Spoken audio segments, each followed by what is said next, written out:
Mungkin saya bicara ini, saya ini bukan orang hukum ya. Saya juga kaget ya, ini gara-gara Mas Roy berantem dengan si Pister, tiba-tiba kok nongol itu. Kita sumpah mati ya, relawan juga nggak tahu. Nggak tahu ada kasus itu. Ini paham ini betul. Si Pister. Kita nggak tahu. Seluruh relawan nggak tahu. Saya saksi. Nah, waktu beliau ini, si Pister ini, di tahun 2000, zamannya Pak JK, dia sudah jadi relawan. Ya, cuman belum besar relawannya. Ya, Yusuf Kalla dan Pak Jokowi. Iya, masih ingat ya? Tim Jenggala juga. Oke, saya lanjutin. Nah, tiba-tiba, ini kasusnya saya tahu ya. Kasusnya itu, dia ini orasi di Mabes, itu masalah menyinggung masalah wakil presiden. Kebetulan saya juga ada di Lembang 9.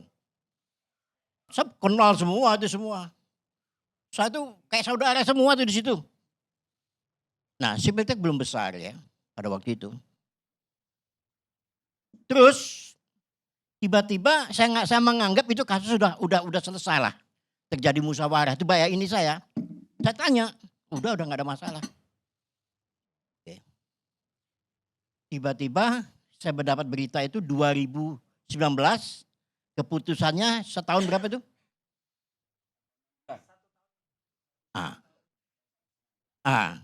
Itu tanya dari Mas Roy juga saya itu.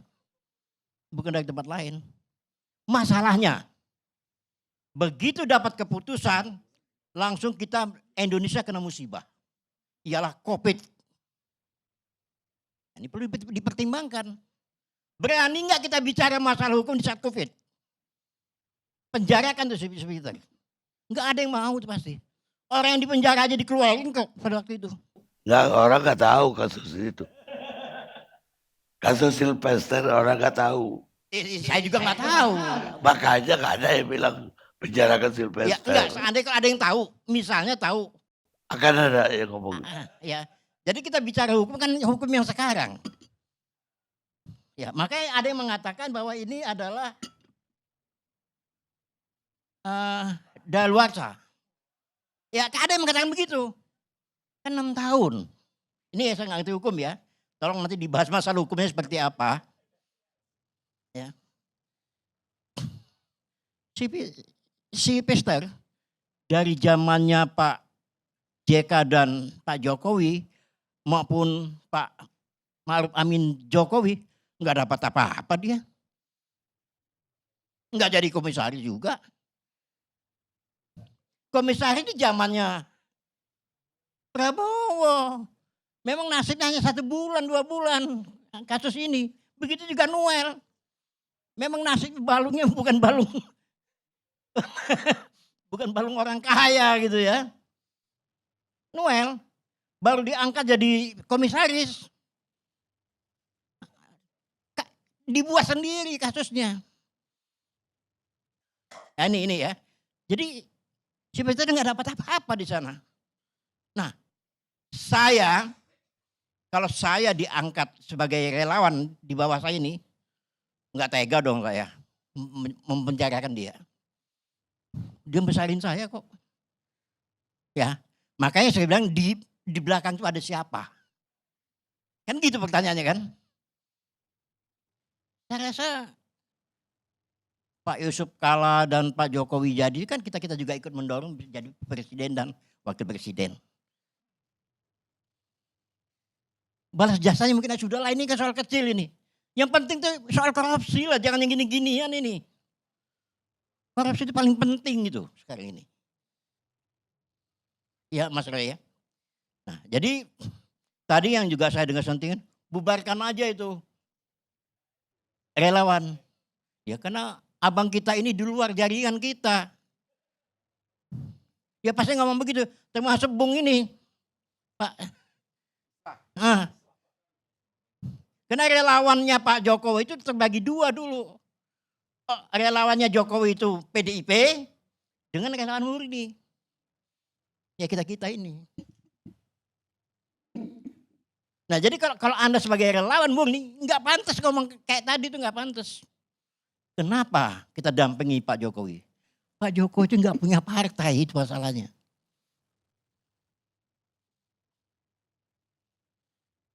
Nah saya berharap ya, jadi silahkan dari segi politiknya, dari segi hukumnya, pasti salah lah. Saya juga greget. Ini kok kenapa? Ini nggak datang ke kejaksaan. Nah, sebaiknya bapak-bapak ini tanya tuh sama eksekutornya kejaksaan. Karena dia yang punya hak. Kenapa nggak lu laksanakan? Ya mungkin dia nggak tega juga. Ini kalau yang memenangkan kepresidenan masalahnya. Ini boleh saya tanggapi nih Bang Karni? Belum selesai. Ya hilang lagi nih saya ini kan.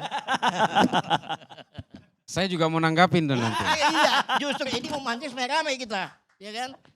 Nah, dari segi hukum nanti ada abang-abang kita ya yang membahas. Saya setuju, pendapat hukum saya setuju. Ya, coba saya buka ada foto ya. Tolong bisa nggak di ini? Bawah. Nah ini sama Andi, ya. Andi Ganino Awea, Markus Mekeng. Sama Metias. Ada foto Pak JK nggak di situ? Enggak bicara pada tapi itu timnya. Lah ya udah. Kan Pandi. Udah pertanyaan saya Ya, sepele nggak aja ada. nggak ada foto Pak JK. Ini Roy ya. Nah, Lah, ini ada lain JK. lagi. Nah ini ada JK nih coba nih yang Lah ada ini di- kampanye ya bisa aja. Enggak, aku bisa jawab yang itu tadi tuh, yang foto tadi itu. Itu kan siapa itu? Bukan orang lain, orang dekat semuanya. Ya, saya nggak tega kalau saya jadi presiden atau saya jadi pejabat, gara-gara dia, saya jeblosin dia, saya dapat jabatan, nggak baik itu. Ya, ini Biar pandangan Prof, saya. biar Prof Hamid aja kalau ini lebih dekat ke Pak JK. Nah ini satu lagi ini JK juga, sama JK juga nih. Ya itu waktu JK waktu kampanye. Ini yang pertama 2014 ini. Ini 2014 belum ada peristiwa itu, Ya, udah ini jelas. sebelahnya. Ya enggak, Udah artinya lah. ini menggambarkan bahwa dia itu adalah Metadatanya- relawan yang masuk di dalam metadatanya tim sudah penjara. jelas. Ya tapi ini Udah. Kita melihatnya jangan berdasarkan ini- sakit hati. Dia dulu, blong dulu. tunggu dulu. Ini gak relevan kita persoalkan Iya. dengan kasus. Oke. Ini udah lama ini. Ya apapun Mungkin lah. yang tadi jatuh Karni, yang tadi yang pertama yang ada foto dengan Sofyan Wanandi itu di sana. Iya biar minggu lalu atau minggu sebelumnya kalau penghinaan itu dilakukan, Sudah inkrah Bang. saya sudah itu Nah, jadi kita saya penghinaan. kenapa? Saya juga di Pak JK juga saya ada kelompok Lembang 9. Kadang-kadang kita ngumpul di Palmerah itu. Ngumpul di sana sama Pak almarhum Hal ini kan. Saya ngedrop kaos, ngedrop apa. Ya, jadi saya bukan orang lain semua kok ini. Itu sementara dari saya. Makasih. Dikit aja Bang Karni.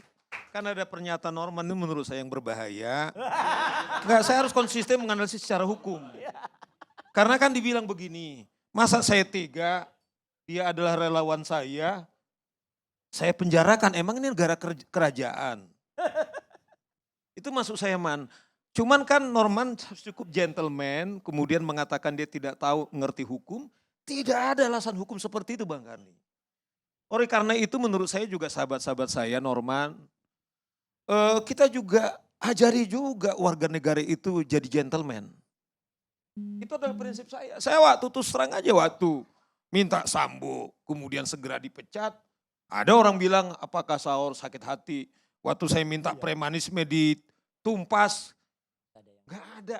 Tidak ada alasan hukum mengatakan itu juga minta maaf melecehkan presiden juga. Seakan-akan semua presiden yang meremote sehingga bisa aja akhirnya apa? Ada orang gemuk, ada orang kurus karena narasi-narasi kita bangun juga seperti itu. Saya kira itu menurut saya kita juga harus hentikan. Tidak boleh, kita sudah sepakat begitu memilih kita sebagai negara hukum, begitu dia bekerja, ya udah hukum seperti dan saya kira juga masa presiden yang kayak gitu-gitu harus dikerjain sih. itu juga kan melecehkan presiden juga. Itu aja komentar. Baik, Terima cukup, kasih. cukup.